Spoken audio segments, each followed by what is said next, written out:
Okay, this is statement of facts. Number 8. Here we go. Here's a letter he wrote. For some reason, he's crossed those out. I guess maybe he decided he better not say those things. This is on the back side of a report here, where he's got a $2,000 fine out of La Paz County, I think. State of Arizona, anyway.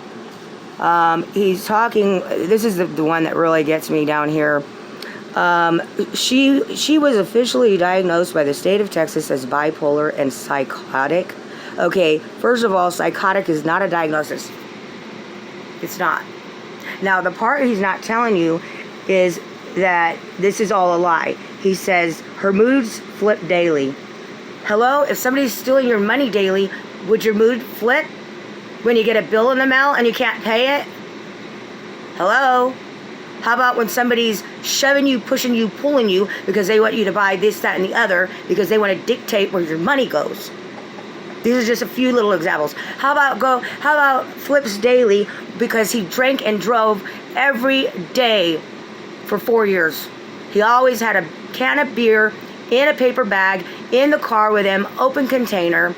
The fool would have vodka in the vehicle and he would place it behind my seat. He would place marijuana under my seat. Hence, that's why I went to jail for possession of marijuana, which I was released and it was dropped.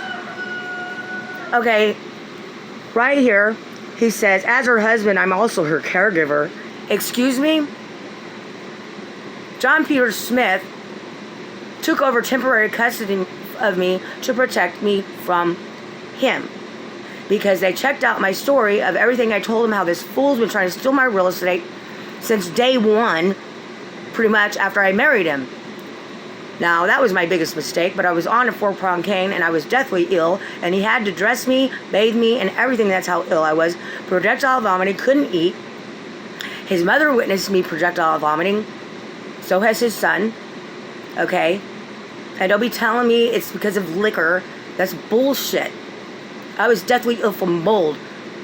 I've got medical records to prove my illnesses in Spawn Hospital down in Corpus Christi, but he kept stealing those. I've already been back to Spawn Hospital on 2 different occasions to get 2 different hospitals from multiple occasions of being in and out of hospitals. Clinics that I had to go to where they put me on a respirator, diagnosed me with asthma, severe anemia. These are my true diagnoses. Okay, the part this fool does not tell you, and then he right here, here's another thing. He says, I was prescribed medicinal cannabis that helps keep her calm. Yes, I was prescribed medicinal cannabis in Arizona because I've seen a mold toxicologist of 28 years. She told me, I know what's wrong with you. She said, do you know how many people have come all the way to Arizona to get medicinal marijuana because they suffered from Hurricane Harvey and they're deathly ill? Hello? Wake up and smell the coffee. I don't do drugs, okay? It took me a whole month of having cannabis before I even tried it, because he was smoking it all along and he would blow it in my face so I'd at least get a secondhand hit to try to help me eat. All right, now the other part he's not telling you over here, he says, let's see. Oh, his honest and true testimony. Oh my gosh. Dude, this is not even funny. He says that I was arrested and took it to Spawn, John Peter Smith. She was arrested by the police, took to John Peter Smith Hospital. I was covered in blood. He beat the shit out of me for 3 days straight because I busted the window of my home open with a shovel because the fool threw me out of my house into the middle of the front yard. That's how hard he shoved me. Now keep in mind, I was ill. Yeah, I was cleaning mold out of this vacant home I'm living in with him for 5 months while he didn't lift a damn finger.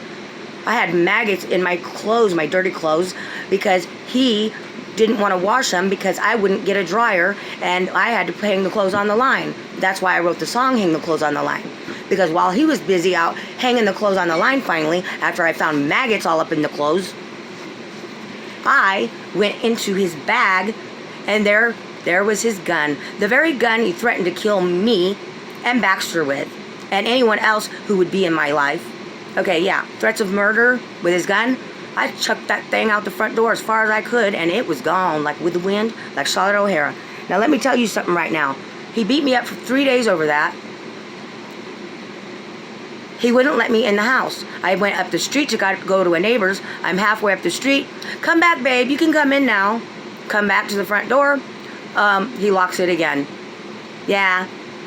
I said, this is my house. You can't keep me out of my own house. I own it free and clear. Okay? I owned it long before I ever met you. Who do you think you are? Okay, so I said, screw off. I went back up the street. Halfway down, he does it again. Okay? Each time he did it, I broke another window. You're damn right. I said, it's my freaking house, and if I want to break all the windows, I will, because I'm going to make it to where you don't want to be in this home. Because he can't handle the heat. And if you can't handle the heat, get out of the kitchen. Now, by the third day of him beating me up, there was still glass inside the living room, all over the floor. Okay? Now, I have witnesses to this. My friend saw it. I told the truth, the whole truth and nothing but it. But he beat the living shit out of me on the third day, the worst, throwing me across the living room, literally, taking me by my arm. He even jerked out my shoulder a couple times. Okay, thank God it didn't completely come out of socket, but it was so bad I couldn't even lift my arm parallel up. It's not funny. I had blood all over me, and I was in a frantic state when the police showed up, and paramedics, because they called them when they saw the blood all over me. Okay? I went outside because one of the officers wanted to talk to me. I couldn't speak. I couldn't stop crying. I couldn't stop hyperventilating. I was covered in blood from glass that was embedded in my skin even, which took weeks to get out. Now this is the whole truth and nothing but it, so help me God. They did not handcuff me. They asked me if I wanted to go to a hospital to be checked out. I said yes, and they gave me a ride to the hospital. There was no handcuffs involved. I was not arrested. Hello? I could hear him inside my house talking to other officers that were in there, all cool, calm, and collected. Now, if you want to talk about psychosis, that's psychosis. Or as he would say, psychotic. Yeah.